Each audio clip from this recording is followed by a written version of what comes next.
என் மனசுல உள்ள பாரமே குறைஞ்சிருச்சு. கண்மணி குணசேகரனுடைய உயிர் தண்ணீர் என்கிற அதே தொகுப்புல உயிர் தண்ணீர் என்கிற தலைப்பிலேயே அமைந்திருக்கிற கதை ஒன்று இருக்கிறது.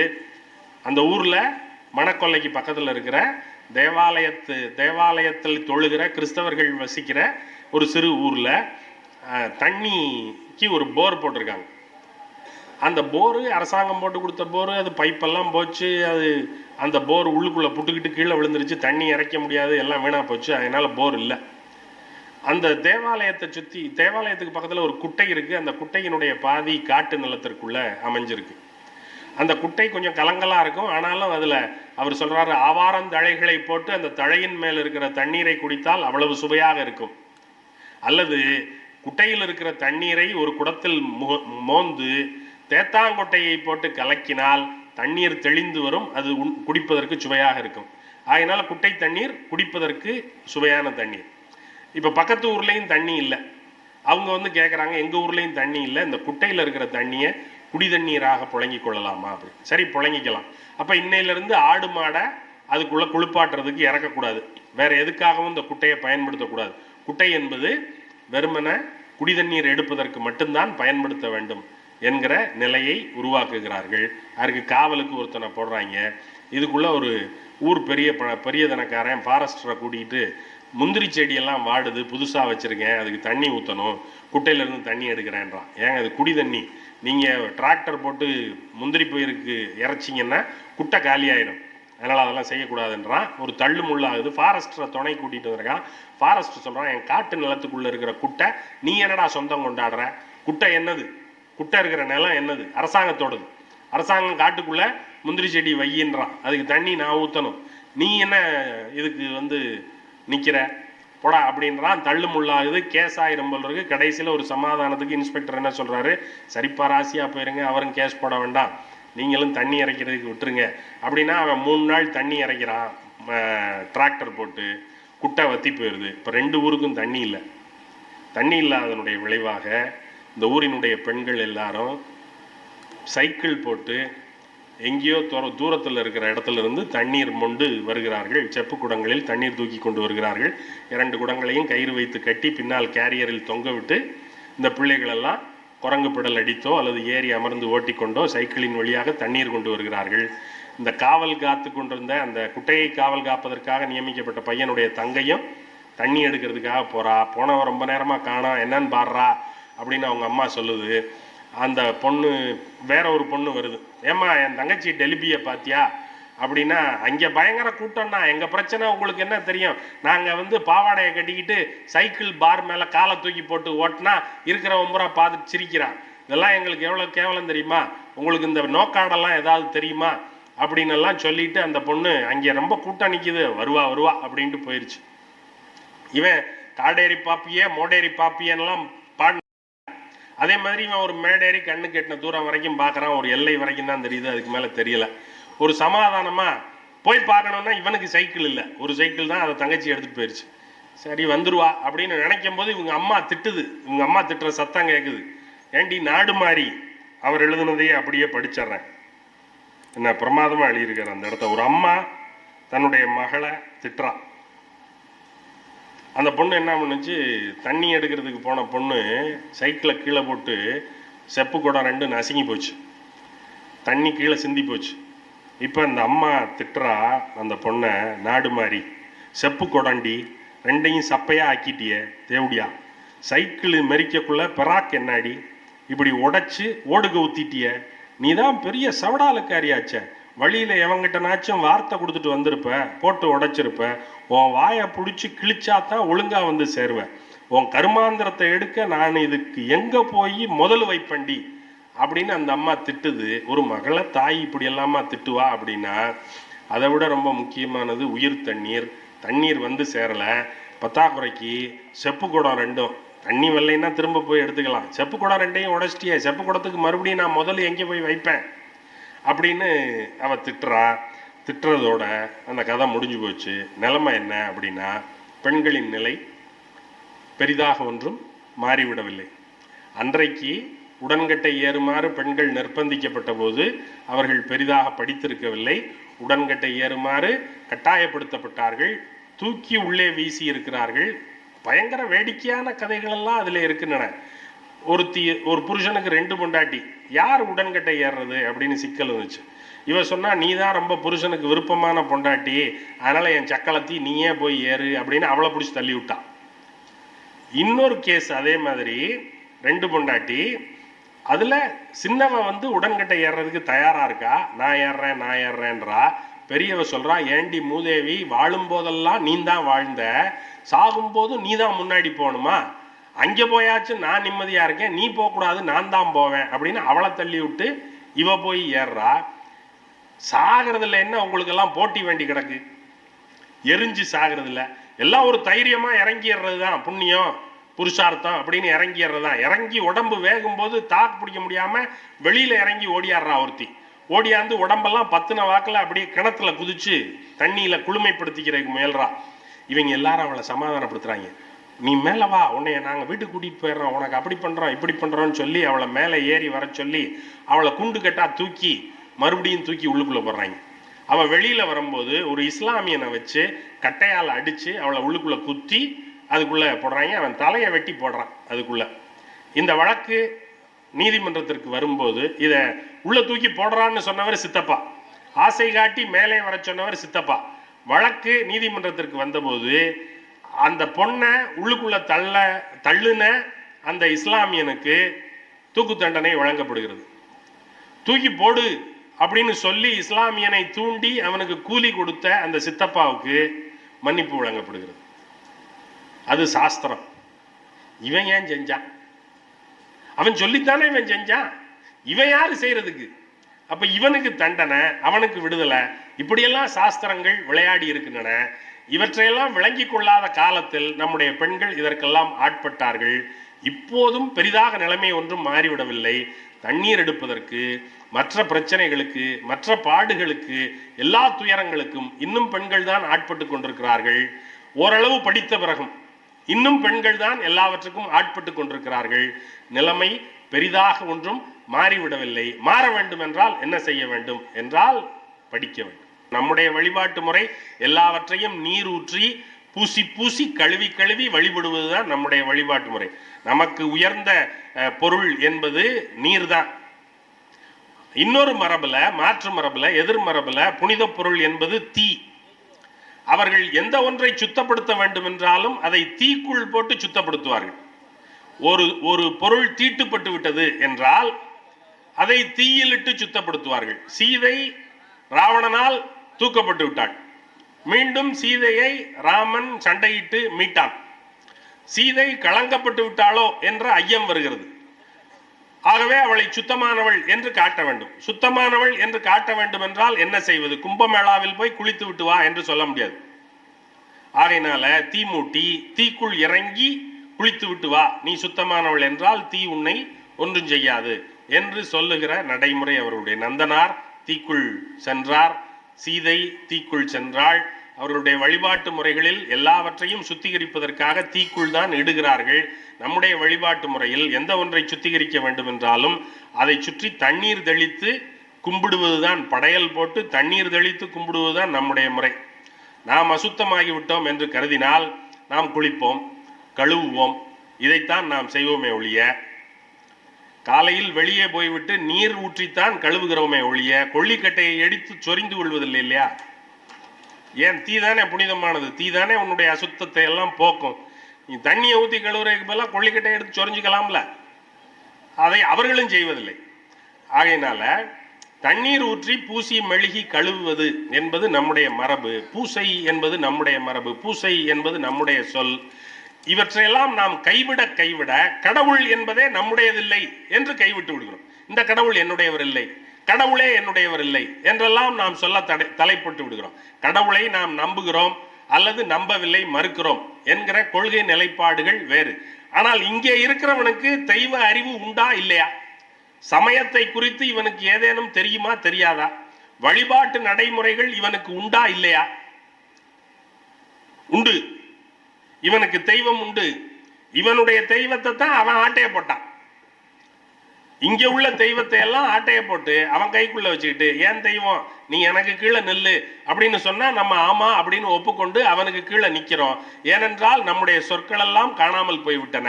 நம்முடைய சொற்களுக்குள்ளெல்லாம் வடமொழி புகுத்தப்பட்டு எல்லாவற்றையும் வடமொழி என்று மயங்கி, ஆகவே இதெல்லாம் அவர்களுடைய மரபு என்று கருதி நாம் ஒதுங்கி நிற்கிறோம். நம் மேல அவன் ஏறி உட்கார்ந்துருக்கான், நாம் அடிமை தலைக்குள் அகப்பட்டு நிற்கிறோம். ஆகையினால பல்லு போச்சுன்னா சொல்லு போச்சு, சொல்லு போச்சுன்னா மொழி போச்சு, மொழி போச்சுன்னா பண்பாடு போச்சு, பண்பாடு போச்சுன்னா உங்களுடைய விடுதலை போச்சு. ஆகையினால விடுதலை வேண்டுமென்றால் பண்பாடு வேண்டும், பண்பாடு வேண்டுமென்றால் மொழி வேண்டும், மொழி வேண்டுமென்றால் சொற்கள் எல்லாம் பாதுகாக்கப்பட வேண்டும். மதுரை பக்கத்துல ஆட்டையை போட்டான் அப்படின்னு சொல்லிக்கிட்டே இருப்பாங்க. ஆட்டையை போட்டான் அப்படின்னா என்ன? ஆட்டையை போட்டான்னா திருடுறது. என் பொருளை என் சம்மதம் இல்லாமல் ஒருவன் எடுத்துக்கொண்டு விட்டான் என்றால் அதற்கு பெயர் ஆட்டையை போடுறது. அப்போ இதை நாங்கள் ரொம்ப சர்வசாதாரணமாக அந்த மதுரையில் படித்த போது ஆட்டையை போட்டான்டா, என் பேனாவை ஆட்டையை போட்டான்டா, என் நோட்டை ஆட்டையை போட்டான்டான்னு சொல்லிக்கிட்டே இருந்திருக்கேன். ஆட்டையை போடுறதுன்னா என்ன அப்படின்னு இது எப்படி வந்துச்சு? ஆட்டையை போடுறதுன்னா திருடுறது, சம்மதம் இல்லாமல் எடுக்கிறது, அது புரியுது. எப்படி வந்துச்சு அந்த சொல்லு அப்படின்னு தேடுனா, பழைய நிர்வாக நடைமுறையில் வரி போடுவதற்கு ஆண்டு வரி, ஆண்டுக்கு ஒரு முறை வரி விதிக்கப்படும். விவசாயிகளுக்கு, சம்சாரிகளுக்கு ஆண்டுக்கு ஒரு முறை வரி விதிக்கப்படும். ஆண்டு என்பதை அழுத்தமாக ஆட்டை என்று சொல்லுகிற வழக்கம் இருந்திருக்கிறது. ஆண்டு வரி என்பது ஆட்டை வரி. அப்ப அந்த ஆட்டை வரியை ஒரு விவசாயி கட்டவில்லை என்றால், ஆண்டுக்கு கட்ட வேண்டிய வரியை அந்த விவசாயி கட்டவில்லை என்றால் அவர் மேல் பறிமுதல் நடவடிக்கை வரும். பறிமுதல் நடவடிக்கை வரும்போது அவருடைய அசையும் சொத்துக்களை அவர் சம்மதிக்காவிட்டாலும் தூக்கி கொண்டு போய் விடுவார்கள். அவருடைய அம்மிக்கல், ஆட்டுக்கல், ஆடு, மாடு, கலப்பை எல்லாத்தையும் தூக்கிட்டு போயிடுவான். அவனுடைய சம்மதம் இல்லாமல், அவனுடைய ஏற்பு இல்லாமலேயே எல்லாவற்றையும் தூக்கி கொண்டு போய் விடுவார்கள். எதற்காக என்றால் ஆட்டை வரியை சமன்படுத்திக் கொள்வதற்காக. ஆட்டை வரியை அவன் கட்டவில்லை, ஆகையினால் ஆட்டை வரிக்கு பதிலாக அவனுடைய அசையும் சொத்துக்கள் எல்லாம் பறிமுதல் செய்யப்படுவது என்பதற்கு ஆட்டை போடுதல் என்று ஒரு வழக்கு சொல்லாக அந்த காலத்தில் இருந்திருக்கிறது. அதை நம்ம இன்னைக்கு வரைக்கும் சொல்றான், மதுரையில் ஆட்டையை போடுறதுன்னு. இந்த சொல்லு இருக்கிறதுனால சொல்லுக்கு பின்புலம் என்னன்னு தேடி போனா நம்முடைய நிர்வாக நடைமுறை, நாம் வரி வாங்கிய நடைமுறை என்று இவையெல்லாம் வெளிச்சத்திற்கு வருகின்றன. இந்த சொற்களை விட்டுவிட்டால் இதற்கு பின்னால் ஒளிந்து கிடக்கிற அந்த வரலாறும் போய்விடும். சலம் அப்படின்னு ஒன்று இருக்கு, ஜலம் அப்படின்னு சொல்றாங்க. ஜலம்னா தண்ணி, கொஞ்சம் ஜலம் கொண்டு வா அப்படின்னு சொல்றாங்க மேல் தட்டு மக்களினுடைய. நம்ம தண்ணி கொண்டு வா அப்படின்னு சொல்லுவோம், அவங்க ஜலம் கொண்டு வா அப்படின்னு சொல்லுவாங்க. அப்ப நம்ம என்ன நினைச்சோம், ஜலம் அப்படிங்கிறது வடமொழி சொல்லு, நமக்குரிய சொல்லு இல்லை அப்படின்னு நினைச்சோம். ஆனா சலம் அப்படிங்கிற தமிழ் சொல்லு நம்முடைய சொல். சலசல என்ற ஒலியோடு ஓடுவதனால் அது சலம். அப்ப சலத்துல இருந்து தான் ஜலம் வந்திருக்கே ஒழிய ஜலத்தை நம்ம தமிழ் படுத்தி சலமாக்கல. சலசல என்று ஓடுவது சலம். சரி, சலசலன்னு ஓடுனா அசைந்தால், சலசலக்கிற ஒலியோடு ஒன்று அசைந்தால் அது சலம். சலசலக்காமல் நிலையாக ஒன்று நின்று கொண்டிருந்தால் அது அசலம். அப்ப அசலத்திலிருந்து வந்ததுதான் விருத்தாசலம், சோனாசலம், அருணாசலம், எல்லா அசலமும். அசலம் என்பது மலை. அப்ப நம்ம அச்சலம், அதை நம்ம அசலம்னு சொல்லாம அச்சலம், வெங்கடாச்சலம், விருத்தாச்சலம் அப்படின்னு சான்னு சொன்னதுனால, இந்த ஒலி தமிழ் ஒலி இல்லை, ஆகையினால் இந்த சொல் நம்முடைய சொல் இல்லை என்று அதையும் மறுதளித்து விட்டோம். அருணாசலத்தில் இருக்கிற அருணா நம்முடைய சொல்லாக இல்லாம இருக்கலாம், ஆனா அசலம் நம்முடைய சொல். விருத்தாசலத்தில் இருக்கிற விருத்த நம்முடைய சொல் இல்லை, ஆனால் அசலம் நம்முடைய சொல். விருத்தாசலத்தை தான் பழமலை என்று வைத்துக் கொண்டார்கள். ஒரு சொல் நம்முடைய சொல். அந்த சொல்ல ரெண்டா பிரிச்சா ஒரு சொல் நம்முடையது, ஒரு சொல் அயர் சொல். நமக்கு இதில் கேள்வி என்ன வருகிறது என்றால், இந்த சொல் என்னுடைய சொல்லாக இருந்தால் என்ன, அவனுடைய சொல்லாக இருந்தால் என்ன? இருந்துட்டு போட்டா, அவன் சொல்லா இருந்தா இருந்துட்டு போகுது, உனக்கு என்ன பிரச்சனை? ஒரு சொல் வேணும், அவ்வளவுதானே. உனக்கு மொழி என்பது வெறும் உரையாடல் கருவிதானே. உன்னுடைய கருத்தை அடுத்தவனுக்கு புலப்படுத்துவதற்கான ஒரு ஊடுகருவி தானே உன்னுடைய மொழி என்பது. அது எந்த சொல்லாக இருந்தா என்ன? பஸ் ஸ்டாண்டுக்கு போயிட்டு வந்தேன்னு சொல்லிட்டு போ, கார்ல போனேன்னு சொல்லு, டாய்லெட்டுக்கு போனேன்னு சொல்லு, என்ன பிரச்சனை, கொஞ்சம் ரைஸ் போடுங்க அப்படின்னு சொல்லு, என்ன பிரச்சனை, அவனுக்கு புரியுது இல்ல, கொஞ்சம் ரைஸ் போடுங்க அப்படின்னா அவன் போடுறான்ல, என்ன பிரச்சனை அப்படின்னா இந்த சொற்களை எல்லாம் தொலைச்சிக்கிட்டே இருந்தா நம்முடைய பண்பாடு போயிடும். பூஜை அப்படின்னு சொல்றான், சரஸ்வதி பூஜை, ஆயுத பூஜை, எல்லாத்துக்கும் பூஜை பூஜைங்கிறான். பூஜைன்னு சொல், அது எங்க இருந்துடா வந்துச்சு பூஜை அப்படின்னா பூஜித்தல். பூஜித்தல் எங்க இருந்து வந்தது? பஜித்தல். பஜித்தல்னா என்ன? பஜனை.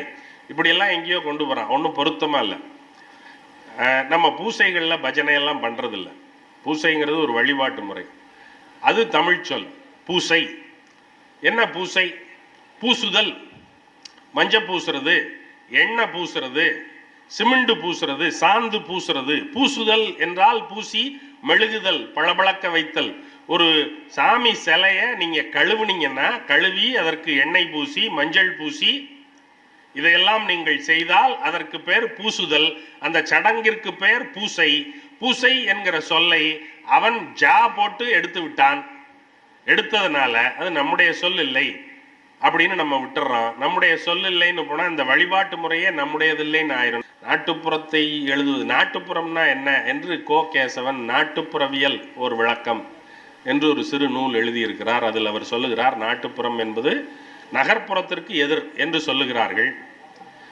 படித்தவன் அவன், படித்தவன் நகரத்தான், படிக்காதவன் நாட்டுப்புறத்தான், விவசாய வேலை செய்கிறவன் நாட்டுப்புறத்தான், நல்ல ஒயிட் காலர் வேலை செய்கிறவன், வெள்ளுடை வேலை செய்கிறவன், அலுவலகங்களில் வேலை செய்கிறவன் நகர்ப்புறத்தான் என்றெல்லாம் வைக்கிறார்கள். ஆனால் அப்படியெல்லாம் இல்லை. அப்படி மட்டுமே நாட்டுப்புறத்தை மட்டுப்படுத்தி விட முடியாது. ஏனென்றால் நாட்டுப்புறம் என்பது ஒரு ப்ரீ மாடர்ன் சொசைட்டின்னு நினைக்கிறான், நாகரிகத்திற்கு முந்தைய சமூகம்.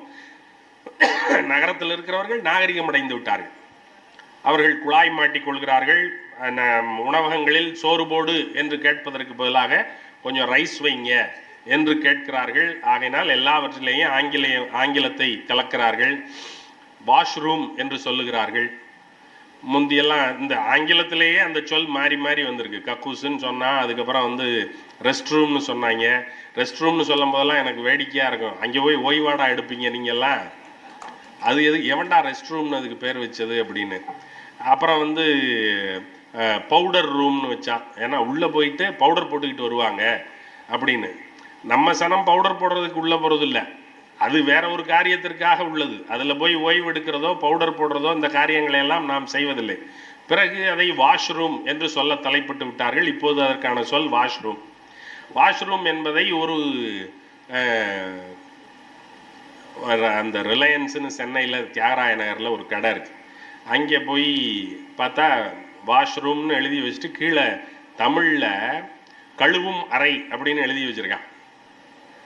நமக்கு தமிழில் இடக்கரடக்கல் அப்படின்னு ஒன்று இருக்கு. அதாவது அசிங்கமாக கழுவும் அறை நாடா எழுதுவீங்க எதை அப்படின்னு அவன் ஒரு கேள்வியை முன்னாடி போட்டான்னா ரொம்ப கேவலமாக போயிருதில்ல அந்த சொல்லு. வாஷ்ரூம்னு இங்கிலீஷில் அவன் வச்சிருக்கான். சரி, அதை கழுவும் அறைனா தமிழில் மொழிபெயர்க்கிறது கழிவறைன்னே போட, தமிழில் சொல்லல, கழிவறைன்னு போடு, ஒதுங்கிடம்னு போடு, ஏதாவது போடு, நாகரிகமாக போடணும். கழிவறைனா நல்லா இல்லைங்க, ஒதுங்கிடம்னு போடு. கழுவும் அறைன்னு அப்படியேவா மொழிபெயர்க்கிறது? கூகுளில் கொடுத்து டிரான்ஸ்லேட் பண்ணியிருப்பான் போல இருக்கு. கழுவும் அறைன்னு அப்படியே மொழிபெயர்த்து போட்டான்.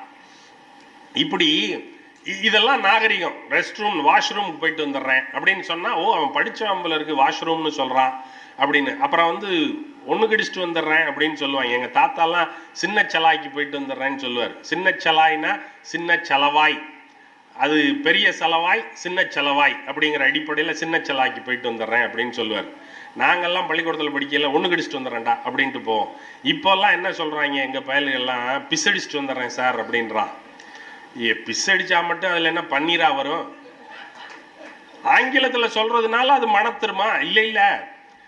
ஆனால் ஆங்கிலத்தில் சொல்வதனாலேயே இவன் படித்தவன், இவன் வந்து ரொம்ப நாகரீகம் அடைந்தவன் என்று கருதி கொள்வதும், அதை தமிழில் பேசுகிறவன் நாகரீகமற்றவன் நாட்டுப்புறத்தான் என்று கருதுவதும் அப்படி இல்லை என்று கேசவன் சொல்லுகிறார்.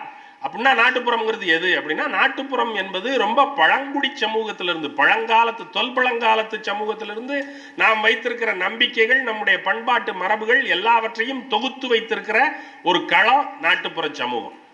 அப்ப நீங்க இதுக்குள்ள என்னென்ன இருக்கு அப்படின்னா, 2 உதாரணம் சொல்றாரு. ஒரு உதாரணம், அவரு சில சொற்கள் எல்லாம் வழக்கொழிந்தே போய்விட்டன. அம்பிலி என்பதற்கு அவர் ஒன்று எழுதுகிறார். நம்முடைய தமிழ் இலக்கிய மரபில் அம்புலி பருவம் என்றொரு பருவம் உண்டு. தாள பருவம், அம்புலி பருவம் அப்படின்னு எல்லாம் பருவங்கள் உண்டு.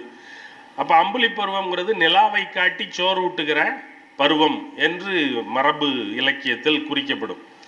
ஆனா கண்மணி குணசேகரன் தொகுக்கிற அந்த அகராதியில் அம்பிலி என்பதற்கு அந்த தகப்பன்கிட்ட போய் அப்பாட்ட போய் அம்பிலி விளையாடு என்று பிள்ளையை தாய் அனுப்புவாள் என்று அவர் எழுதியிருக்கிறார். அது எப்படி செய்யப்படும் என்பதற்கு தகப்பன் மல்லாக்கப்படுத்துக்கிட்டு முழங்காலம் மடித்து காலை இப்படி தூக்குனாப்பில் வச்சுக்கிட்டு அந்த கால் மடக்கில் பிள்ளைய போட்டு அப்படி மேலே காலை மேலையும் கிளையும் தூக்கி தூக்கி அந்த பிள்ளைய ஆட்டி ஆட்டி காட்டுறதுக்கு அம்பிலி விளையாடுறது என்று பெயர். அப்படின்னா நிலாச்சோறு ஊட்டுறது அல்லது நிலாவுக்கே உன்னைய கொண்டு வரேன் பாரு அப்படின்னு ஆட்டி ஆட்டி காட்டுறது, இப்படி ஒரு தொடர்பு இருக்கும் என்று நான் கருதுகிறேன். அம்பிலி என்கிற சொல், இந்த சொல் வேறு வட்டாரங்களில் வழக்கத்தில் இல்லை. அம்பிலி விளையாடு என்று சொல்லுகிற சொல் நடுநாட்டில் புழக்கத்தில் இருக்கிறது, வேறு பகுதிகளில் புழக்கத்தில் இருந்ததாக நான் அறிந்ததில்லை.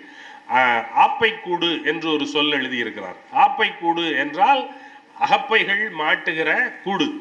நம்ம அதை இப்போ கரண்டி ஸ்டாண்ட் ஆக்கிட்டோம், ஸ்பூன் ஸ்டாண்டு கரண்டி ஸ்டாண்டு ஆக்கிட்டோம். இப்படி நம்ம எல்லாவற்றிலையும் ஆங்கிலத்தை கலந்து பொத்தாம் பொதுவாக ஏன் அதை அப்படி ஆக்கிட்டோம்னா, நம்மகிட்ட இப்போ அகப்பை இல்லை. அகப்பை எங்கள் வீட்டில் அகப்பை கூடு இருந்திருக்கு காரைக்குடியில். அகப்பை நான் பார்த்துருக்கேன். கும்மாயங்கின்றதுக்கு துடுப்புன்னு ஒன்று வச்சுருந்தாங்க. துடுப்பு, அகப்பை இது எல்லாமே அந்த ஆப்பக்கூடில் தொங்கிக்கிட்டு கிடக்கும். அது ஒரு உத்தரத்தில் ஒரு ஆப்பக்கூடு அடிச்சிருக்கும், அதில் எல்லாம் தொங்கிக்கிட்டு இருக்கும். அதுலேருந்து துடுப்பேடு, அகப்பையேடு, பெரிய அகப்பையேடு, சின்ன அகப்பையேடுன்னெலாம் சொல்லுவாங்க. திட்டும்போது ஒரு செல்லமாக திட்டும்போது, ஆமாம் அது ஒரு அகப்பை இது ஒரு அகப்பை, அது ரெண்டும் கிளண்ட அகப்பை அப்படின்னு திட்டுவாங்க. இப்படியான சொற்கள் எல்லாம் அகப்பை வழக்கொழிந்து விட்டது. இப்போ மரத்தில் செய்த கரண்டிகள் மீண்டும் வருகின்றன. அதையே பிளாஸ்டிக்கில் செஞ்சு மறுபடியும் வழக்கத்துக்கு கொண்டு வர்றான். அகப்பை என்ற சொல் காணாமல் போய்விட்டது. ஆகையினால் அகப்பை கூடு என்கிற அந்த புழக்கமும் காணாமல் போய்விட்டது. நகரத்தில் பேரை சொல்லி டே கௌதம் இங்கே வாடா அப்படின்னு சொல்கிற மரபெல்லாம் வந்துருச்சு. இப்போ நாட்டுப்புறத்தில் பெரும்பாலும் பெண்கள் கணவனுடைய பெயரை சொல்வதில்லை. அப்போ இது எங்கேருந்து வருது அப்படின்னா, ஒரு பழைய தொல்பழங்கால நம்பிக்கையிலிருந்து வருது, தொல்பழங்கால வழக்கத்திலிருந்து வருது. என்ன தொல்பழங்காலத்து வழக்கம் அப்படின்னா, பழைய சமூகத்தில் திருமண உறவுகள் எல்லாம் ஏற்படாத போது குடும்பம் என்கிற அமைப்பு உருவாவதற்கு முன்னால் யாரும் யாருடனும் சேரலாம் என்கிற ஒரு நிலை இருந்த ஒரு ரொம்ப பழைய சமூகத்தில். இன்றைக்கு நாம் குடும்பமாகிவிட்டோம், ஒரு குடும்பம் ஒருவன் ஒருத்தி என்கிற நடைமுறைக்கு வந்து விட்டோம். ஆனால் ஆதி காலத்தை கருதி பாருங்கள். ஆதி காலத்தில் இந்த நடைமுறைகள் இல்லை. தாலி கட்டி கொள்கிற, திருமணம் செய்து கொள்கிற, ஒருவனுக்கு ஒருத்தி என்கிற நடைமுறைகள் இல்லை. அந்த காலத்தில் யாரும் யாருடனும் போகலாம். அப்போது கணவன் பெயரை சொல்லுகிற தேவை அங்கே இல்லை. ஏனென்றால் இவன் கணவன் என்கிற கட்டுமானமே அங்கே இல்லை. யாரும் யாருடனும் இருப்பார்கள். ஆகையினால் கட்டுமானம் இல்லாத காரணத்தினால் கணவன் பெயர் சொல்லுகிற வழக்கம் தொல் சமூகத்தில் இல்லை. பிறகு நிலைமை மாறி ஆணாதிக்க சமூகமாகி ஆண் 5 பெண்களை 4 பெண்களை மணக்கிற காலம் உருவாகிற போது அவர்கள் ஒரு கணவன் தான். கணவனுக்கு தான் உன் மனைவி யாருன்னா 4 பேர் இருக்காங்கன்னு பெயர் சொல்லணுமே தவிர, பெண்களுக்கு ஒரு கணவன் தான். அதனால பெயர் சொல்ல வேண்டிய தேவை அவர்களுக்கு ஏற்படவில்லை. ஏன்னா ஒருத்தன் தானே கணவன், யார் கணவன் என்னத்தை கேட்டு என்னத்தை பேரை சொல்றது. அதனால பேர் சொல்ற வழக்கமே இல்லை. இந்த மரபு தொடர்ந்து எப்போலிருந்து அப்போலிருந்து இன்னைக்கு வரைக்கும் தொடர்ந்து அப்படியே உள்ளுக்குள்ள ஊடாடி வருது. நாட்டுப்புற மக்கள் இப்போதும் கணவன் பெயரை சொல்வதற்கு தயங்குகிறார்கள் என்பது ஒன்று. ஆகையினால ஏதோ கொஞ்சம் முன்னாடி உள்ளது, நாகரிகத்திற்கு முந்தியது நாட்டுப்புற சமூகம் என்று கருத வேண்டாம். ரொம்ப பழைய நம்பிக்கைகளை உள்ளடக்கியது. 2வது உதாரணம், கொடும்பாவி எரிக்கிறது. யாரேனும் ஒருவரை நாம் விரும்பவில்லை, அவர்கள் அழிந்து போக வேண்டும் என்று கருதினால் அவர்களைப் போல ஒரு உருவ பொம்மையை செய்து அதை கொண்டு போய் எரித்து கொடும்பாவி எரித்தல் என்கிற ஒரு நடைமுறையை செய்வது இன்றைக்கும் அரசியல் கட்சிகளில் கொடும்பாவி எரித்தல் என்பதெல்லாம் செய்கிறார்கள். ஒரு வைக்கோல் பொம்மையை இழுத்து கொண்டு வந்து அதன் மேல் மண்ணெண்ணெயை ஊற்றி எரிப்பார்கள். கொடும்பாவி எரித்தல் என்பது பழைய நம்பிக்கை. ஒருவன் சாக வேண்டும் என்று கருதினால் அவனுக்கு செய்வினை செய்வது மாதிரி அவனுக்கு கொடும்பாவி எரிக்கிறது அப்படிங்கிறது. இந்த கொடும்பாவி எரித்தலை பற்றி அது இன்றைக்கும் நாட்டுப்புற சமூகத்திற்குள் ஊடாடி கொண்டே இருக்கிறது அப்படிங்கிறதுக்கு சான்று கண்மணிகிட்ட இருந்தே எடுப்போம். கண்மணி உயிர் தண்ணீர் அப்படின்னு ஒரு சிறுகதை தொகுதி எழுதியிருக்கிறார். அந்த உயிர் தண்ணீர் என்கிற சிறுகதை தொகுதியினுடைய முதல் கதை கொடும்பாவி. அந்த ஊர்ல ஒரு சின்ன பையன் அந்த ஊர்ல அம்மனுக்கு கூழ் ஊத்துற சாகை நடக்குது. அப்ப அந்த கூழ் ஊத்துற திருவிழாவை ரொம்ப நாள் ஒழுங்கா செய்யாம விட்டு இப்போது இருக்கிற இளைஞர்கள் முன்கை எடுத்து அதை செய்வதற்கு முன் வருகிறார்கள். மிகச்சிறப்பான ஏற்பாடுகள் எல்லாம் நடக்கின்றன. ஒரு பிரமாதமான கூத்து கலைஞரை கூட்டிட்டு வந்து கூத்து கட்டுறதுக்கு, காத்தவராயன் கூத்து கட்டுறதுக்கெல்லாம் ஏற்பாடு நடந்துகிட்டு இருக்கு. அப்ப இந்த மாதிரி ஒரு கொண்டாட்டமான சூழ்நிலையில அந்த ஒரு முக்கியஸ்தரினுடைய மகன் நஞ்சை குடிச்சிட்டு செத்து போயிடுறான். செத்து போனவனா அன்னைக்கே அடக்கம் பண்ணிட்டாங்க. நாளைக்கு சாக, நாளைக்கு கூழ் ஊத்தணும், திருவிழா, எல்லா கொண்டாட்ட நடவடிக்கைகளும் நடக்கணும். இன்னைக்கு பையன் செத்து போயிட்டான். தீட்டுப்பட்டா எப்படி விழாவை நடத்துறது அப்படிங்கிற கேள்வி வருது. ஒரு கிழவி மாரியாயிய திட்டுறா. மாரியாயி இப்படி ஏதோ சின்ன பிள்ளைகளா பார்த்து முன்கை எடுத்து ஒரு வேலையை செய்கிறாங்க, அதில் ஒருத்தனை கொண்டு போயிட்டிய, நீ விளங்குவியா அப்படின்னு அவர் எழுதின சொல்லு. மாரியாயி கண்ணு இல்லையா, பாவம், அறியா பசங்க செய்யுதுவோ, குறை வச்சிட்டிய, கொலகாரி அப்படின்னு மாரியாயிய ஒரு கிழவி திட்டுறான். இதையெல்லாம் இன்னைக்கு இவர் வெளிப்படையா எழுதினார்னா இவருக்கு எங்கேயாவது ஆப்பு வச்சிருவாங்க. மாரியாயிய கொலகாரின்னு சொல்றியா நீ அப்படின்னு. ஒரு கிழவிக்கு தன்னுடைய தெய்வம் விக்ரமாதித்தன் எனக்கும் என்னுடைய தெய்வத்திற்குமான உரையாடல் அப்படின்னு சொல்றது இருக்குல்ல. என் தெய்வத்தை நான் திட்டுவேன், கட்டி பிடிச்சுக்குவேன், கொஞ்சுவேன், என்னமும் செய்வேன், என் தலையில தூக்கி வச்சுக்குவேன், கீழே போட்டு உருட்டுவேன். என் தெய்வம், எனக்கும் என் தெய்வத்திற்குமான வழக்கு என்னுடையது. எப்ப நடுவுல ஒருத்தன் உள்ளுக்குள்ள இங்க பாரு நீ அங்க நெல்லு அப்படின்னு சொன்னானோ அப்ப அந்த தெய்வத்திலிருந்து எனக்கு ஒரு விளக்கம் வந்து விட்டது. பிறகு நான் தலையில தூக்கி வச்சு கொஞ்சம் முடியாது, நான் கொலகாரி அப்படின்னு மாரியாயிய திட்ட முடியாது. என்ன இப்படி எல்லாம் பேசுறீங்க சாமி, இதெல்லாம் பேசக்கூடாது அப்படின்னு உபதேசம் பண்றதுக்கு ஆள் வந்துடும். அப்ப இந்த நெருக்கடிகள், இந்த பண்பாட்டு நெருக்கடிகளுக்கெல்லாம் என்ன நாட்டுப்புறம் ஆட்படல அப்படிங்கிறதுக்கான அடையாளம். அந்த கிழவி மாரியாயிய கொலகாரின்னு திட்டுறான். சரி, இந்த தீட்டை கழிக்கிறதுக்கு என்ன செய்யறது அப்படிங்கிறது தான் கேள்வி. தீட்டை கழிக்கிறதுக்கு ஒரு கொடும்பாவியை கொண்டு போய் சுடுகாட்டில் எரிச்சிடுறது. அது யார் எரிக்கிறது? அது அந்த சேரியை சேர்ந்த ஆட்களை இவர்கள் கேட்கிறார்கள். நீங்க எரிக்கிறியா, நீ எரிக்கிறியா? ஏங்க நாங்க கூத்து பார்த்து கூழ் குடிச்சு அதுக்கு வந்தோமா, இல்ல கொடும்பாவி எரிக்கிறதுக்கு வந்தோமா? இந்த வெயில்ல போய் எவன் கொடும்பாவி எரிப்பான்? நான் எரிக்கல, நான் எரிக்கல, நான் எரிக்கல.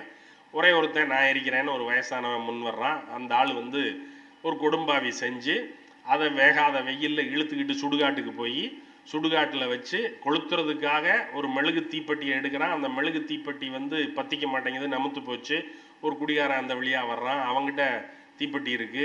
அவன்கிட்ட தீப்பெட்டியை வாங்கி இவன் அதை கொளுத்தி அந்த சடங்கை முடிச்சுட்டு அங்கே இருக்கிற குட்டையில் குளிச்சுட்டு அங்கே இருக்கிற மரத்தடியில் குந்தி உட்கார்ந்துடுறான். ஊருக்குள்ளே திருவிழா ஆரம்பித்ததற்கான ஒலிகள் எல்லாம் கேட்குது. இவனுக்கு போகணும்னு விருப்பம். காத்தவராயன் பாட்டு இவன் காதில் ஒலிக்குது. அம்மா எனக்கு ஒரு மாலை வேணும், அம்மா வேணும் எனக்கு ஒரு மாலை, அம்மா வேணும் எனக்கு ஒரு மாலைன்னு காத்தவராயன் ஆரிய மாலையை அவங்க அம்மாட்ட கேட்குறான். அதை கூத்துல பாடுறாங்க.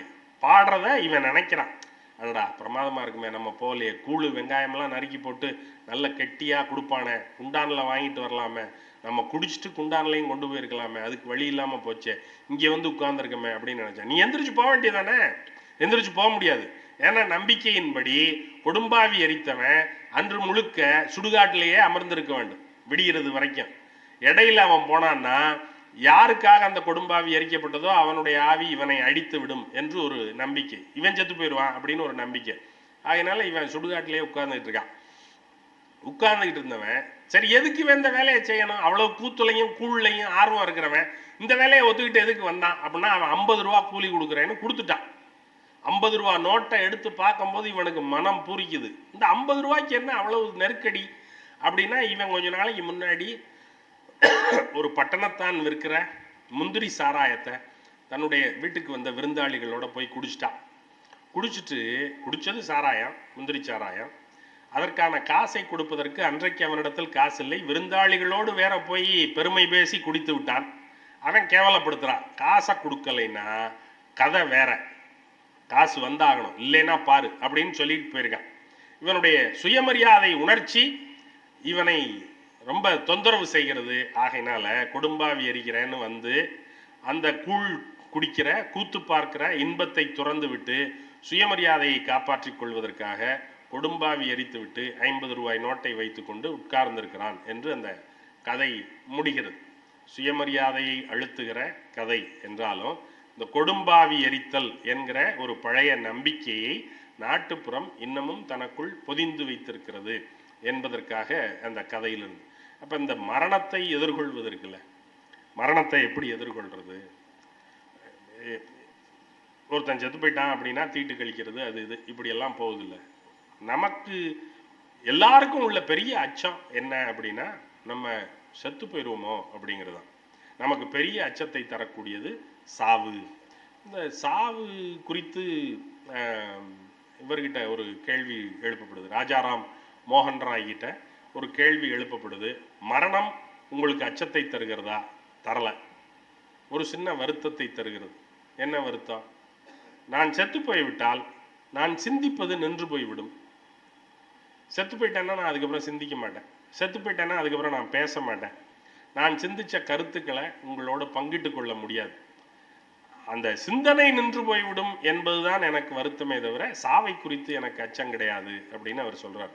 இந்த ராஜாராம் மோகன் ராய் தான் உடன்கட்டை ஏறுதல், சதி என்கிற வழக்கத்தை தடுத்து நிறுத்துவதற்காக போராட்டங்கள் நடத்தியவர். பிறகு லார்ட் பென்டிங் என்கிற ஆங்கிலேய ஆளுநர் இருக்கிற காலத்தில் 1829 இந்த உடன்கட்டை ஏறுகிற வழக்கம் நிறுத்தப்பட்டது. உடன்கட்டை ஏறுதல் என்கிற வழக்கம் வங்காளத்தில் மிக பரவலாக இருந்தது. வங்காளத்தில் இருக்கிற பெண்கள் எல்லாம் அதுல மேல் சாதி உடன்கட்டை ஏறல. இந்த உடன்கட்டை ஏறி செத்து போயிடுறதுங்கிற கருதுகோளை முன்வைத்தவர்கள் மேல்நிலை சாதியினர். நீங்க உடன்கட்டை ஏறி சதி செய்து கொண்டு கணவன் இறந்து போன பிறகு மனைவி கணவனின் பிணத்தோடு சேர்ந்து தானும் எரிந்து விட வேண்டும். அதே செதையில ஏறி எரிஞ்சு போயிடணும். அந்த பிணத்தோடையே சேர்ந்து எரிஞ்சிட்டா அதுக்கு பேரு சகமாரணம். அதாவது பிணத்தோடு எரிதல், உடன்கட்டை. அந்த கட்டையோட சேர்ந்து உடனா தானும் போயிட்டா அதுக்கு பேரு சகமாரணம், உடன்கட்டை. ஒருவேளை புருஷன் வெளியூர்ல எங்கேயாவது செத்து போய் அங்கேயே எரிச்சிடுவான். அப்பெல்லாம் ஊருக்கெல்லாம் கொண்டாட மாட்டான், அங்கங்கேயே எரிச்சிடுவான். அப்ப அங்கேயே எரிச்சிட்டாங்கன்னா பணம் இருக்காது. பணம் இல்லைன்னா இந்த அம்மா ஒரு பொம்மையை கையில செஞ்சு வச்சுக்கிட்டு அது புருஷனா கருதி, அல்லது ஒரு படத்தை எடுத்து கையில வச்சுக்கிட்டு புருஷனா கருதி, அது கடன் கட்டை.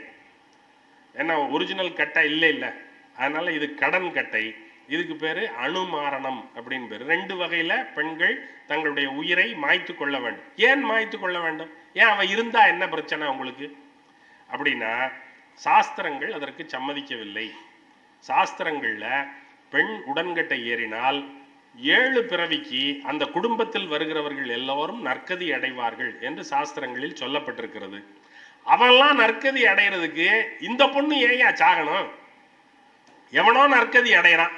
பின்னாடி வர்றவன் சித்தப்பேன், பெரிய பேரன், பேரனுக்கு பேரன், கொள்ளு பேரன், எள்ளு பேரன், இவெல்லாம் நற்கதி அடைகிறதுக்கு இந்த பொண்ணு இன்னைக்கு என்னத்துக்கு சாகணும் அப்படிங்கிற கேள்வி முன்வைக்கும் போது, இந்த பொண்ணு உயிரோடு இருந்தா, இது இளம் பொண்ணு, இந்த பொண்ணு உயிரோடு இருந்தா நாளைக்கு இதுக்கு ஒரு தொடர்பு ஏற்படும், ஒரு டெம்டேஷன் வரும், எதையாவது ஒன்றை செய்யும், எல்லா மரியாதையும் கெட்டு போயிடும். அதனால இது செத்துறது தான் நல்லது அப்படின்னு சொல்லி இந்த பொண்ணுகளை உடன்கட்டை ஏத்துறத சாஸ்திரோக்தமாக நம்முடைய தலையின் மேல் ஒரு சமயத்தை வைத்து கட்டுவதற்கு முயன்று கொண்டே இருக்கிற ஒரு குழு அதை சொல்லுகிறது. இதை செய்து கொண்டவர்கள் எல்லாம் யார்? இந்த உடன்கட்டை ஏறியவர்கள் எல்லாம் யார் என்றால் இடைநிலை சாதியினர், பிற்படுத்தப்பட்ட சாதியினர். இவர்கள்தான் இதை செய்து கொண்டார்களே. மேல்நிலையாளர்கள் இதையெல்லாம் செய்து கொள்ளவில்லை. அவர்கள் மொட்டை அடித்துக் கொள்வார்கள், வெள்ளை புடவை கட்டிக் கொள்வார்கள், அவர்கள் பேசாமல் இருப்பார்கள். ஆனால் கீழே இருக்கிறவர்கள் எல்லாம் உடன்கட்டை ஏறி சாவார்கள். இதற்கு வெள்ளைக்கார அரசு இதை தடுப்பதற்கு முடியாதா அப்படின்னா, அவன் ஒரு ரூல் மட்டும் வச்சான். ஒரு பொண்ணு தானா சம்மதிச்சா தான் உடன்கட்டை ஏறுறதுக்கு அனுமதி கொடுப்பேன். அது எங்கிட்ட அனுமதி வாங்கணும். மேஜிஸ்ட்ரேட், லோக்கல் மேஜிஸ்ட்ரேட்டு கிட்ட அனுமதி வாங்கணும். அதுக்கு என்ன அனுமதிக்கான கணக்கு அப்படின்னா, அந்த பொண்ணுக்கு 16 வயசு ஆயிருக்கணும். அப்போ அது முடிவெடுக்கும் திறன் உள்ள பொண்ணா ஆயிடுச்சு அப்படின்னு அதுக்கு பொருள். 16 வயசாகி அது தானா முன்வந்து நான் உடன்கட்டை ஏற விரும்புகிறேன், அதற்காக இன்று உண்ணாவிரதத்தை தொடங்குகிறேன் அப்படின்னு சொல்லி ஒரு ஸ்டேட்மெண்ட் கொடுத்து அதை லோக்கல் போலீஸ் இன்ஸ்பெக்டர் வெரிஃபை பண்ணி இந்த பொண்ணுக்கு 16 வயசுக்கு மேலே ஆயிடுச்சு, இந்த பொண்ணு தானாக முன்வந்து தான் சாக விரும்புகிறது என்று சர்டிஃபை பண்ணால் அதை ஏற்று மேஜிஸ்ட்ரேட் வந்து சரி உடன்கட்டை ஏறிக்க அப்படின்னு அனுமதி கொடுப்பாரு. அந்த அனுமதி சான்றிதழோடு அவர்கள் போய் உடன்கட்டை ஏறி சாகலாம். இது நடைமுறை. இதை ஒரு கல்கத்தாவில் இருக்கிற ஒரு வக்கீல், ஒரு ஜட்ஜு வந்து சரி அப்படின்னு ஒரு சந்தேகம் வருது அந்த கேஸில். அந்த பொண்ணு 16 வயசு இல்லை, திகம்பரி அப்படிங்கிற பொண்ணு இந்த அனுமதியை கேட்குது. வாலண்டரியாலாம் இல்லை, பொண்ணுங்களுக்கு எதையாவது போதைய கிதையை கொடுத்து அல்லது மல்லு கட்டி அல்லது கன்வின்ஸ் பண்ணி நம்முடைய குடும்பமே நல்ல கதிக்கு போயிடும், உன் தியாகத்தினால உன்னை சதி மாதா அப்படின்னு சொல்லி கும்பிடுவாங்க, சாமி ஆக்கிடுவாங்க, ஆகையினால நீ சாகு அப்படின்னு எல்லாம் கன்வின்ஸ் பண்ணி தான் சாகடிப்பாங்க, கட்டி வச்சு எரிச்சிருவாங்க. அப்போ அந்த பொண்ணு சரி அப்படின்னு சம்மதிக்குது. ஆனால் போலீஸ் இன்ஸ்பெக்டர் சொல்கிறாரு இதுக்கு 16 வயசு மாதிரி தெரியலங்க, 12 இல்லை 14 வயசு தான் இருக்கும் அப்படின்னா மேஜிஸ்ட்ரேட்டு, லோக்கல் மேஜிஸ்ட்ரேட்டு தயங்குறாரு. தயங்கினோடனே இவங்க பொண்ணத்தையும் பொண்ணையும் கூட்டிகிட்டு கல்கத்தாவுக்கு போயிடுறாங்க ஊர்வலமாக. கல்கத்தா மேஜிஸ்ட்ரேட்டு கிட்ட பர்மிஷன் கேட்குறான். கல்கத்தா மேஜிஸ்ட்ரேட்டு லோக்கல் மேஜிஸ்ட்ரேட்டுக்கு எழுதுறாரு, என்னையா ஆச்சு, இல்லைங்க பொண்ணு வயசு என்னன்னு சரியாக தெரியல, சந்தேகமாக இருக்குது, அப்போ இதை எப்படி தீக்கிறது? அந்த பொண்ணு உண்ணாவிரதம் இருக்க ஆரம்பிச்சிருச்சு. இவங்க சொல்கிறாங்க 5 நாள் ஆச்சு, பொணம் செத்து அழுகி நார தொடங்கிருச்சு, பொண்ணு உண்ணாவிரதம் இருக்குது, நாசமாக போயிடும், எல்லாம் ஒழுங்காக அனுமதி கொடு அப்படின்னு எல்லாம் கும்பலாக உட்காந்துட்டு இருக்காங்க சுடுகாட்டில். என்ன செய்கிறது, சட்டம் ஒழுங்கு பிரச்சனை ஆயிருமோ அப்படிங்கிற நெருக்கடி வருது. அப்போ இவர் வந்து ஒரு பண்டிட்டை கூப்பிட்டு, ஒரு சாஸ்திர வல்லுனர் ஒருத்தரை கூப்பிட்டு அவர்கிட்ட கேட்குறாரு, இதுக்கு என்னங்க செய்கிறது? பொண்ணு மேஜர் ஆகிறதுக்கு 16 வயசு ஆயிருக்கணும்னு அவசியம் இல்லை. ஒரு பொண்ணு இந்திய மரபுப்படி என்னைக்கு வயசுக்கு வந்துருச்சோ அப்போ அது மேஜர் ஆயிடுச்சுன்னு அர்த்தம். அதனால் இந்த பொண்ணு வயசுக்கு வந்துருச்சு, ஆகையினால் இது 12 வயசா 14 வயசாங்கிறது பிரச்சனை இல்லை, இந்த பொண்ணு சாவதற்கு தகுதி உடையது.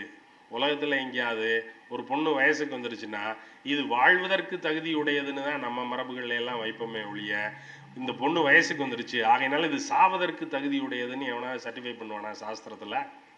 அவன் பண்ணுறான். அந்த சர்டிஃபிகேட்டை வச்சுக்கிட்டு இவர் சாகிறதுக்கு அனுமதி கொடுத்துட்றாரு. இது ஒரு கேஸ். இன்னொரு கேஸு டாக்காவில் நடக்குது. டாக்காவில் இருக்கிற ஒரு பொம்பளை, நான் சாகணும், என் புருஷன் செத்து போயிட்டாரு, நானும் உடன்கட்டை ஏறணும் அப்படின்னு சொல்லி ஒரு விண்ணப்பம் கொடுக்குது. அங்கே இருக்கிற மாரிசன் அப்படிங்கிற மேஜிஸ்ட்ரேட்டு ரொம்ப கிளவராக டீல் பண்ணுறாரு. புருஷன் செத்தது வெளியூரில், புருஷன் செத்தது நவாக்கலியில். நவாக்கலிங்கிறது டாக்காவிலேருந்து 5 நாள் தூரம். அங்கே ஏதோ வியாபாரத்துக்கு போனவன் அங்கே செத்து போயிட்டான், அவனை அங்கேயே எரிச்சு முடிச்சிட்டாங்க. அவன் செத்ததுக்கான ஆதாரம்னு ஒன்றும் இங்கே வந்து சேரலை, செத்துட்டாங்கிற தகவல் மட்டும் வருது, அடக்கம் பண்ணிட்டோம் அப்படிங்கிற தகவல் வருது. இந்த அம்மா வந்து நானும் சாகிறேன் அப்படின்னு சொல்லுது, மேஜிஸ்ட்ரேட்டுக்கிட்ட பெர்மிஷனுக்கு வருது. அம்மா வந்து வயசு 16க்கு மேலே, அதுக்கு 2-3 பையங்கெல்லாம் இருக்காங்க, அதனால் அது பிரச்சனை இல்லை. இப்போ மேஜிஸ்ட்ரேட் என்ன சொல்கிறாரு, நீங்கள் என்ன சாதி அப்படின்னா அவங்க வந்து பைத்யா அப்படிங்கிற சாதி. அந்த சாதி வந்து உடன்கட்டை நடைமுறையில் 4 சுத்த சாதிகள் மட்டும்தான் உடன்கட்டை ஏறி சாகலாம். சுத்தமான ஜாதி இந்த வர்ணம்னு சொல்லப்படுற 4 ஜாதி, அந்த 4 மேல் ஜாதி மட்டும்தான் உடன்கட்டை ஏறி சாகலாம். வர்ணம் இல்லை, 4 மேல் சாதி மட்டும்தான் சுத்த சாதி அப்படின்றான். நீங்கள் வந்து கலப்பு சாதி, அதனால் அனுமதி கிடையாதுன்றான். அவனுக்கு அனுமதி மறுக்கணும், ஆகையினால நீங்கள் கலப்பு சாதி அனுமதி கிடையாது அப்படிங்கிறான். இவங்க கடுப்பாயிட்டாங்க. ஏன்னா பைத்யா ஜாதிங்கிறது வங்காளத்தில் ஒரு செல்வாக்கான சாதி. அவர்கள் அரசியல் தளங்களில் பல்வேறு இடங்களில் செல்வாக்குள்ள வசதியுள்ள சாதியினர். ஆகையினால் இவங்க என்ன பண்ணுறாங்கன்னா, சாஸ்திர வல்லுநர்கிட்ட போய் மறுபடியும் சாஸ்திர வல்லுநர்கள் தான் எல்லாத்தையுமே ப்ளே பண்ணுறாங்க. சாஸ்திர வல்லுநர்கள்ட்ட போய் எங்கள் சாதியை கலப்பு சாதின்னு சொல்லிட்டான், கீழ்ச்சாதின்னு சொல்லிட்டான், என்ன நினச்சிக்கிட்டு இருக்கீங்க, நாங்கள் கீழ்ச்சாதியா, இப்போ என்னையா செய்யணுங்கிறேன், நாங்கள் உங்களுக்கு ஏதாவது கவனிச்சுக்கிறோம், நீங்கள் எங்களை சுத்தமான சாதின்னு சர்டிஃபிகேட் கொடுங்க அப்படின்னு கேட்குறான். சாஸ்திர வல்லுநரை அவங்க கவனிச்சாங்க. சாஸ்திர வல்லுநர் என்ன சொன்னார், பைத்யா ஜாதிங்கிறது 4 சுத்த ஜாதிகளினுடைய 4 சுத்த ஜாதிகளில் ஒரு ஜாதியினுடைய உட்பிரிவு, ஆகையினால இவர்களும் சுத்த ஜாதி தான், மேல் ஜாதி தான் அப்படின்னு சர்டிபிகேட் கொடுத்துட்டார். எந்த சாஸ்திரத்துல இதெல்லாம் போட்டிருக்கு? அப்ப சாஸ்திரம்ங்கிறதெல்லாம் இவர்கள் ஏதோ எழுதி வைத்துக்கொண்டு இவர்களுக்கு என்றைக்கு சலுகையும் வசதியும் வாய்ப்புகளும் வருகிறதோ அதற்கு தகுந்தாற் போல எல்லாவற்றையும் மாற்றுவார்கள். நாம் கோயில்களுக்குள் ஏன் தமிழர்ச்சனை செய்யவில்லை என்று கேட்டால் அது ஆகம விதிமுறை மீறல் என்று சொல்லுவார்கள். ஆனால் புத்தாண்டு அன்று இரவு 12 மணிக்கும் விடிய விடியவும் கோயிலை திறந்து வைத்துக் கொண்டு பூசை செய்வார்கள். அது எந்த ஆகம விதியில் இருக்கிறது? அப்ப நான் கேட்டா ஆகம விதி, நீ செஞ்சா உனக்கு வருமானம் வரும்னா அதுல ஆகம விதியெல்லாம் குறுக்கிடாது. அப்ப எனக்கு வந்தா தக்காளி சட்னி, உனக்கு வந்தா அது ரத்தம் அப்படிங்கிற நடைமுறை இன்றைக்கு நேற்றில்லை, பலகாலமாக தொடர்கிறது. சாஸ்திர வல்லுனர் அந்த சாதியை உயர் சாதி என்று சர்டிஃபை பண்ணாரு. உடனே மறுபடியும் வழக்கு மேஜிஸ்ட்ரேட் வருது, நாங்கள் சுத்தமான சாதி தான், உடன்கட்டை ஏறுறதுக்கு அனுமதி கொடு அப்படின்னு. இப்போ இவர் மேஜிஸ்ட்ரேட் இன்னொரு ட்ரிக் பண்ணுறாரு. என்ன அப்படின்னா, உன் புருஷன் செத்து போயிட்டாங்கிறதுக்கு எனக்கு ஏதாவது ஆதாரம் கொடுன்னு கேட்குறாரு. உன் புருஷன் நொவாக்கலியில் செத்து போயிட்டான், அவன் செத்து போயிட்டான்னு நீ சொல்ற, அவன் செத்து போயிட்டான்னு எனக்கு எப்படி தெரியும்? ஒருவேளை சாகாம அவன் திரும்பி வந்துட்டான்னா அநியாயமா ஒரு அப்பாவியை கொன்ற பழி எனக்கு வந்துடும் இல்லையா? ஆகையினால புருஷன் செத்து போயிட்டாங்கிறதுக்கு சான்று காட்டிட்டு செத்து அடக்கம் பண்ணி எரிச்சது உன் புருஷனைத்தான் அப்படிங்கிறதுக்கு எனக்கு ஆதாரம் காட்டிட்டு நீ உடன்கட்டை ஏறு அப்படின்றாரு. இதுக்கு ஆதாரம் எங்க இருந்து காட்டுறது? எரிச்சிட்டாங்க, அங்கே ஆதாரம்லாம் காட்ட முடியாது. அந்த அம்மா சரி போங்கப்பா அப்படின்னு இழுக்குது கேஸ். அந்த அம்மா மனசு மாறிடுச்சு, சரி போங்கப்பா நான் உடன்கட்டை ஏறலை அப்படின்னு விட்டுருச்சு. அப்போ 2 கேஸு, 2 ஜட்ஜு. ஒரு ஜட்ஜினுடைய மனத்தின்மை காரணமாக உடன்கட்டை ஏறுகிற பழக்கம் நிறுத்தப்படுகிறது, தடுக்கப்படுகிறது. இன்னொரு ஜட்ஜி ஈல்டாகிறதன் காரணமாக, உடன்பட்டு போவதன் காரணமாக அது நிறைவேற்றப்படுகிறது. தலைமையாக கற்க வேண்டியவர்கள் பெண்கள். வெறும் டிகிரி வாங்குற கல்வியை நான் சொல்லவில்லை. நீங்கள் ஒரு பட்டம் வாங்கி, ஒரு சான்றிதழ் வாங்கி, அதை கொண்டு ஒரு வேலையை வாங்கி, நீங்கள் உங்களுடைய காலை ஊன்றி நீங்களாக நடப்பதும் நிற்பதும் என்பது சிறந்தது, அதை செய்ய வேண்டியதுதான். அதை தாண்டியும் உங்களுடைய அறிவை வளர்க்கிற நூல்களை உங்க வாட்ஸ்அப்லையும் மற்றதுலையும் எல்லாத்துலையும் உங்களை கருத்தேற்றம் செய்து கொண்டே இருப்பார்கள். இன்னாருக்கு ஓட்டு போடு, இதை செய், அதை செய், எல்லாவற்றையும் வேறு யாராவது பக்கத்தில் இருந்து சொல்லிக்கொண்டே இருப்பார்கள். பேக் சீட் டிரைவர் மாதிரி பின்னாடி இருந்து சொல்லிக்கொண்டே இருப்பார்கள். அந்த தளையிலிருந்து விடுபட வேண்டும் என்றால் நூல் பல கற்றால்தான் அந்த தளையிலிருந்து விடுபட முடியும். அறிவை பெறுவதற்கு, சிந்தனையை வளர்த்துக் கொள்வதற்கு, கேள்விகளை எழுப்புவதற்கு கற்பதை விட மிகச்சிறந்த வழி வேறு ஏதும் இல்லை. அதன் அடிப்படையில் தான் பெண்கள் கற்பதற்கான நிதி உதவிகளை எல்லாம் அரசாங்கங்கள் தொடர்ந்து செய்து கொண்டே இருக்கின்றன. ஒரு பெரிய வேலை இல்லையா? இடை நின்று விடாமல் தொடர்ந்து படி, உனக்கு 1000 ரூபா தர்றேன் அப்படின்னு சொல்லி இந்த பிள்ளைகளை எல்லாம் படிக்க வைப்பது என்பது சும்மா படிக்க வைக்கிறதா? அது அந்த பெண்ணினுடைய விடுதலையை நோக்கிய வழிகாட்டுதல் இல்லையா? அதனால ஒரு சமூகத்தை விடுதலை அடைய வைக்கிற அந்த வேலை, சமூகத்தினுடைய பேர்பாதி பெண்கள் இல்லையா? ஒரு சமூகத்தினுடைய 50% பெண்கள் இல்லையா? அவர்களுடைய விடுதலை என்பது மீதி 50%-த்தினுடைய பொறுப்பு இல்லையா? ஆகையினால ஆண்களும் நூல் பல கற்க வேண்டியதுதான், பெண்களும் நூல் பல கற்க வேண்டியதுதான். கற்றால் இந்த சமூகம் விடியும். கற்றால் நம்முடைய பண்பாடு இது என்று நம் தலைமையில் எவனும் திணிக்க மாட்டான். கற்றால் இதுதான் சிறந்த மொழி, இதுதான் தேவ மொழி என்று யாரும் திணிக்க மாட்டான். கற்றால் 3 மொழி படி அப்படின்னு எவனும் சொல்ல மாட்டான். கற்றால் நான் சொல்லி தர்றேன் கல்விக் கொள்கைன்னு எவனும் சொல்ல மாட்டான். டே நான் படிச்சவன்டா, என் கல்விக் கொள்கை என்ன வச்சுக்கணும்னு எனக்கு தெரியும்டா அப்படின்னு நம்ம சொல்லலாம். பிரச்சனை என்னன்னா நம்ம பாதியை கவனிக்கிறது இல்லை, கடந்து போயிடுறோம் அப்படிங்கிறது தான். ஆகையினால நிறைய கல்லுங்கள், கல்வி பெறுங்கள். கல்வி என்பது ஏட்டுக்கல்வி, நம்ம பாடசாலைகளில் கற்கிற கல்வி இல்லை. அதை தாண்டி இந்த அறிவை விரிக்க வேண்டும் என்பதற்காக இந்த புத்தக காட்சிகள் நடத்தப்படுகின்றன. ஆகையினால் உங்களுடைய வீட்டில் ஒரு அலமாரி, புத்தக அலமாரியை வாங்கி வைத்து அதனுடைய மேல் தட்டில் கண்மணி குணசேகரனுடைய நூல்களை அடுக்குங்கள், கீழ்த்தட்டில் எங்களை போன்றவர்களுடைய நூல்களையும் அடுக்குங்கள். நன்றி, வணக்கம்.